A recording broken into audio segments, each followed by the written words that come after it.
শবে মেরাজের 12 রাকাত নামাজ কোরআন হাদিসে আছে কি? এটা কোথা থেকে আসলো? চলুন আজকে কোরআন সুন্নাহ মোতাবেক আমরা জেনে নেওয়ার চেষ্টা করব এবং 12 রাকাত নামাজ আদায়ের সঠিক নিয়ম সবকিছুই জানতে পারবো আজকের ভিডিও থেকে। তাই না টেনে সম্পূর্ণ ভিডিওটি দেখতে থাকুন। আসসালামু আলাইকুম ওয়া রাহমাতুল্লাহি ওয়া বারাকাতুহু নাহমাদুহু ওয়া নুসাল্লি ওয়া নুসাল্লিমু আলা রাসূলিহিল কারীম আম্মা বা'দ ফাআউযু বিল্লাহি মিনাশ শাইতানির রাজীম বিসমিল্লাহির রহমানির রহিম। সুপ্রিয় দর্শক শ্রোতা মণ্ডলী, আজকের ভিডিও থেকে আমরা জানতে পারবো পবিত্র শবে মেরাজের 12 রাকাত নামাজ কোরআন হাদিসে আছে কি নাই, এটা কোথা থেকে আসলো এবং পবিত্র শবে মেরাজের 12 রাকাত নামাজের নিয়ম সবকিছু ইনশাআল্লাহ। তো চলুন শুরু করা যাক। সহিহ বুখারী শরীফ ইন্ডিয়ার ছাপা কিতাব প্রথম খণ্ডের 548 পৃষ্ঠা এবং 3608 নম্বর হাদিস। নবীজি করিম সাল্লাল্লাহু আলাইহি ওয়া আলিহি ওয়াসাল্লাম পবিত্র রজব মাসের 26 তারিখ দিবাগত রাতে আল্লাহর রাসূল সাল্লাল্লাহু আলাইহি ওয়া আলিহি ওয়াসাল্লাম আল্লাহর দরবারে আল্লাহর কাছে গিয়েছেন মেরাজে, আমরা প্রত্যেকেই জানি। এবং সেই মেরাজ থেকে আসার পর আল্লাহর রাসূল এক একজন সাহাবীর কাছে এক এক বর্ণনা দিয়েছেন, কারণ প্রত্যেক সাহাবীর একরকম মেধা ছিল না, একরকম যোগ্যতা ছিল না। এক একজন সাহাবী নবীজির কাছ থেকে এক এক রকম যোগ্যতা পেয়ে গেছেন, এক এক রকম শিক্ষা লাভ করেছেন, এক এক রকম জ্ঞান লাভ করেছেন। সেই অনুযায়ী আল্লাহর রাসূল এক একজন সাহাবীর কাছে মেরাজে যাওয়ার এক এক রকম বর্ণনা দিয়েছেন। সেই সুবাদে আল্লাহর রাসূল সাল্লাল্লাহু আলাইহি ওয়া আলিহি ওয়াসাল্লাম সাহাবায়ে কেরামদেরকে সামনে নিয়ে নবীজি বলছেন, একদিন আমি কাবা ঘরের হাতিমের পাশে অথবা হাজরে আসওয়াদের পাশেই শুয়েছিলাম। হঠাৎ করে আমি দেখতে পেলাম একজন আগন্তুক এসে আমার হলকমের নিচ থেকে নাভি পর্যন্ত সবকিছু বিড়দিন করলেন এবং আমার হৃৎপিণ্ডটি বের করলেন। বের করে আমার কাছে একটি স্বর্ণের পাত্র আনা হলো, যা ঈমানে ভরপুর ছিল। সেই পাত্রের মধ্যে পবিত্র জমজমের পানি ছিল। সেই পানি দ্বারা আমার হৃৎপিণ্ড ধৌত করেছে, ধৌত করে আবারও যথাযথভাবে আগের জায়গায় রেখে দিয়েছে। এখানে একটি প্রশ্ন আসে, আল্লাহর রাসূল তো আল্লাহর নবী, তিনি কখনোই ভুল করেনি, কোনো গুনাহ করেনি, তাহলে কেন তিনার হৃৎপিণ্ড বের করে পবিত্র পানি দ্বারা ধৌত করলেন? এর একটাই কারণ, আল্লাহর রাসূল ইসলামের দাওয়াত দিতে গিয়ে, আল্লাহর বিধান, আল্লাহর ইসলামকে প্রতিষ্ঠা করতে গিয়ে উহুদের ময়দানে, তায়েফের ময়দানে, আরো বিভিন্ন জায়গায় কাফের মুশরিক বেঈমান ইহুদি নাসারাদের কাছ থেকে অনেক আঘাত পেয়েছে, অনেক কষ্ট সহ্য করেছে, অনেক মার খেয়েছে। সকল কষ্ট দুঃখ আল্লাহর রাসূলের বুকের ভেতরে রয়েছে, হৃৎপিণ্ডের মধ্যে রয়েছে, তিনার অন্তরে রয়েছে। যার কারণে আল্লাহ রব্বুল আলামিন জিবরাইল আলাইহিস সালাতু ওয়াস সালামের মাধ্যমে আল্লাহর রাসূলের হৃৎপিণ্ড বের করে জমজমের পবিত্র পানি দ্বারা ধৌত করলেন, যেন আল্লাহর রাসূলের অন্তরে কোনো রকম কোনো আঘাত না থাকে, কোনো রকম কোনো কষ্ট না থাকে।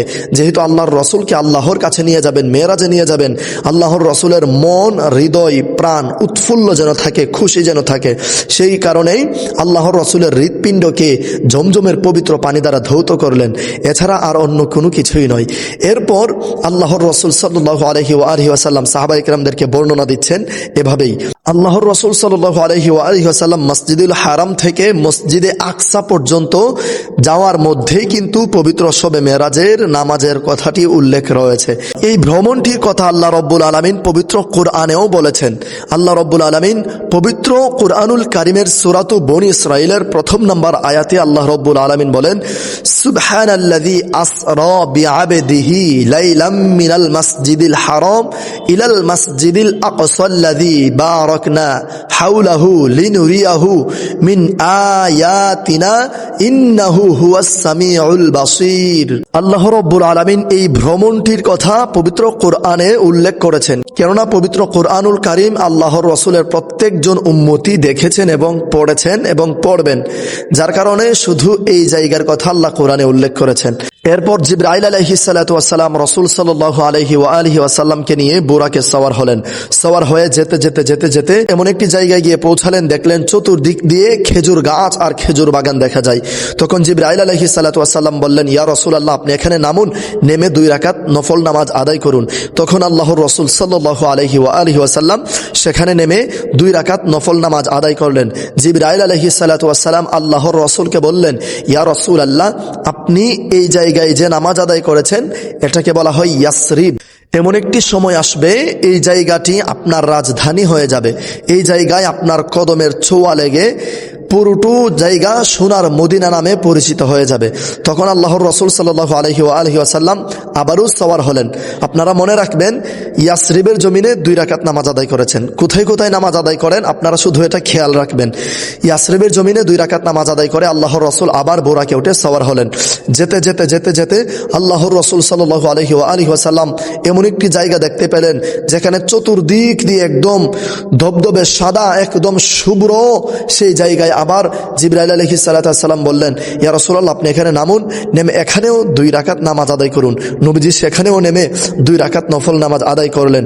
জিবরাইল আলাইহিস সালাম বললেন, ইয়া রাসূলুল্লাহ, এই শুভ্র জায়গাটির নাম হলো মাদিয়ন। আপনি মাদিয়নে নামাজ আদায় করেছেন। তো ইয়াসরিবের জমিনে 2 রাকাত, মাদিয়নে 2 রাকাত, হলো 4 রাকাত। এরপর আল্লাহর রসুল মাদিয়ন থেকে আবার বুরাকে সাওয়ার হয়ে যেতে যেতে যেতে যেতে বাইতুল লাহম নামক এক জায়গায় জিবরাইল আলাইহিস সালাম নামলেন।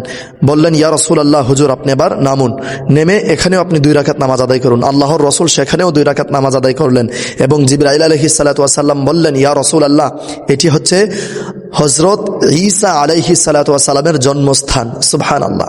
ইয়াসরিবে 2 রাকাত, মাদিয়নে 2 রাকাত, ঈসা নবীর জন্মস্থান বাইতুল লাহমে 2 রাকাত, সর্বমোট হলো 6 রাকাত।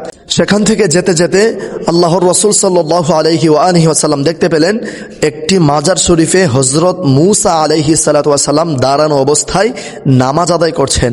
তখন তিনি নামাজ আদায় করে, অর্থাৎ নবীজি মূসা আলাইহিস সালামের মাজার শরীফের দিকে যাচ্ছিলেন, তিনার মাজারের পাশ দিয়ে যাচ্ছিলেন। তখন নবীজি দেখলেন মূসা নবী তিনার মাজার শরীফে দাঁড়িয়ে নামাজ আদায় করছেন।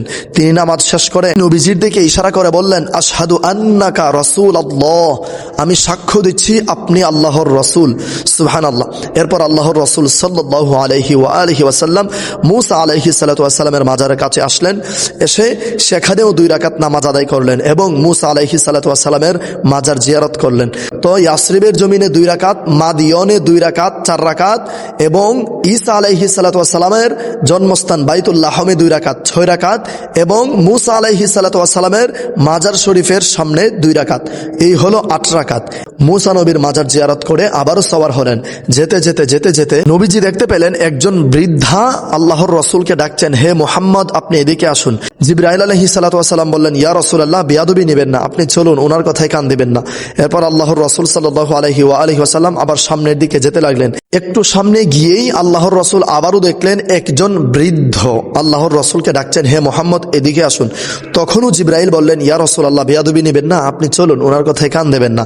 এরপর আল্লাহর রসুল সাল্লাল্লাহু আলাইহি ওয়াসাল্লাম বুরাকে সাওয়ার হয়ে যেতে যেতে যেতে যেতে হঠাৎ দেখতে পেলেন 3 জন লোক আল্লাহর রসুলকে সালাম দিচ্ছেন, আসসালামু আলাইকা ইয়া আখিরু, আসসালামু আলাইকা ইয়া আউয়ালু, আসসালামু আলাইকা ইয়া হাশিরু। তখন জিবরাইল আলাইহিস সালাম বললেন, ইয়া রাসূলুল্লাহ, তিনারা হলেন হযরত ইব্রাহিম আলাইহিস সালাম, হযরত মূসা আলাইহিস সালাম ও হযরত ঈসা আলাইহিস সালাম। আপনি তিনাদের সালামের জবাব দিন। তখন আল্লাহর রসুল সাল্লাল্লাহু আলাইহি ওয়াসাল্লাম তিনাদের সালামের জবাব দিলেন। জিবরাইল আলাইহিস সালাম নবীজিকে বললেন, ইয়া রাসূলুল্লাহ, প্রথমে যে বৃদ্ধা আপনাকে ডাক দিয়েছিল সেই বৃদ্ধা হচ্ছে দুনিয়া। বর্তমানে দুনিয়ার বয়স এতটুকু রয়েছে, যেদিনই বৃদ্ধা মারা যাবে সেদিন পৃথিবী থাকবে না, কিয়ামত হয়ে যাবে। আপনি যদি সেই বৃদ্ধার ডাকে সাড়া দিতেন তাহলে আপনার উম্মতেরা দুনিয়াকে আখিরাতে প্রাধান্য দিত, মনে করত দুনিয়াই আখিরাত, এটার আর কোনো শেষ নেই, তারা আর মৃত্যুবরণ করবে না। এরপর যে বৃদ্ধ আপনাকে ডেকেছিল সেই বৃদ্ধ হলো শয়তান। হুজুর, আপনি যদি তার ডাকে সাড়া দিতেন আপনার উম্মতেরা পথভ্রষ্ট হয়ে যেত। এই জন্যে আমি আপনাকে বললাম বেয়াদবি নেবেন না, হুজুর চলেন। এরপর আল্লাহর রসুল সাল্লাল্লাহু আলাইহি ওয়াসাল্লাম যেতে যেতে যেতে যেতে বাইতুল মুকাদ্দাসে পৌঁছালেন। কিন্তু বাইতুল মুকাদ্দাসে পৌঁছানোর আগে আল্লাহর রসুল আরো অনেক কিছু দেখেছেন, জান্নাত জাহান্নাম, কার কতটুক শাস্তি, কোন পাপের কারণে কি শাস্তি, সবকিছুই আল্লাহর রসুল সাল্লাল্লাহু আলাইহি ওয়াসাল্লাম দেখেছেন। এরপর বাইতুল মুকাদ্দাসে গিয়ে পৌঁছালেন। সেখানে গিয়ে পৌঁছে আল্লাহর রসুল সাল্লাল্লাহু আলাইহি ওয়াসাল্লাম অন্যান্য নবী রাসূলগণ তিনাদের বাহন যেখানে বেঁধেছিলেন ঠিক সেখানে আল্লাহর রসুল সাল্লাল্লাহু আলাইহি ওয়াসাল্লাম বুরাকের রশিটা বেঁধেছিলেন, বুরাক বেঁধেছিলেন।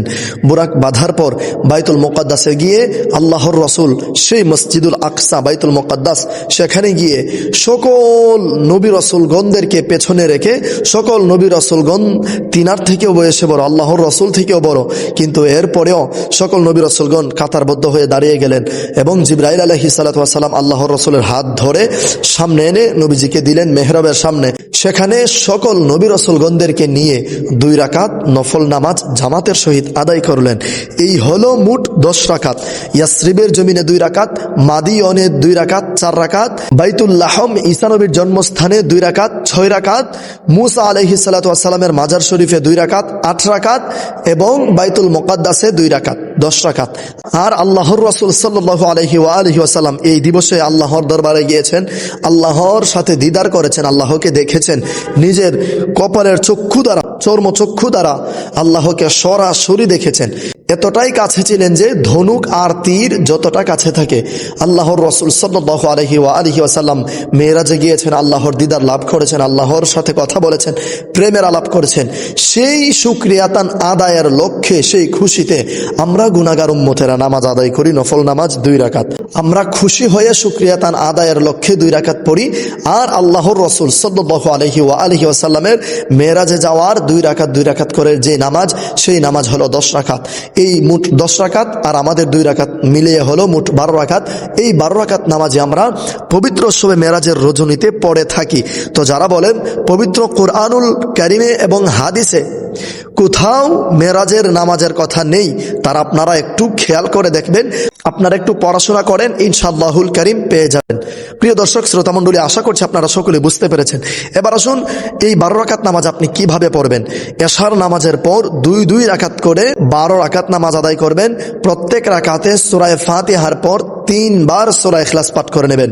এই নামাজের নিয়ত হলো নাওয়াইতু আন উসাল্লি লিল্লাহি তাআলা রাকাতি সলাতিল লাইলাতুল মিরাজ নাফলি মুতাওয়াজ্জিহান ইলা জিহাতিল কাবাতিশ শরীফাতি আল্লাহু আকবার বলে নিয়ত বেঁধে নেবেন। এইভাবে নিয়ত বেঁধে, যারা নিয়ত পারেন না মনে মনে নিয়ত করে নেবেন। এইভাবে 2 রাকাত করে আপনারা 12 রাকাত নামাজ আদায় করবেন। 12 রাকাত নামাজ আদায় করার শেষ করে 100 বার সুবহানাল্লাহি ওয়ালহামদুলিল্লাহি ওয়ালা ইলাহা ইল্লাল্লাহু আল্লাহু আকবার এই তাসবিহটি পড়বেন এবং 100 বার ইস্তিগফার পাঠ করবেন এবং 100 বার নবীজির মহব্বতে দুরূদ শরীফ আদায় করবেন। এরপর আল্লাহ রব্বুল আলামিনের দরবারে দোয়া করবেন। আর সেই মোনাজাতে আপনি যা যা ফরিয়াদ করবেন, প্রতিটি ফরিয়াদ আল্লাহর দরবারে কবুল হবে। মোনাজাত শেষ করে আবারও 11 বার দুরূদ শরীফ পাঠ করবেন। এতে করে আল্লাহ রব্বুল আলামিন আপনার মোনাজাত অবশ্যই কবুল করে নেবেন ইনশাআল্লাহ। আশা করছি আপনারা সকলে বুঝতে পেরেছেন। আজকের ভিডিওটি এত বেশি শেয়ার করবেন যাতে করে প্রত্যেক মুমিন মুসলমান সঠিকটা বুঝতে পারে, কোরআন হাদিস মোতাবেক আমরা মেরাজের রজনীর 12 রাকাত নামাজ আদায় করি, এটা জানতে পারে, বুঝতে পারে। আসসালামু আলাইকুম ওয়া রাহমাতুল্লাহি ওয়া বারাকাতুহু।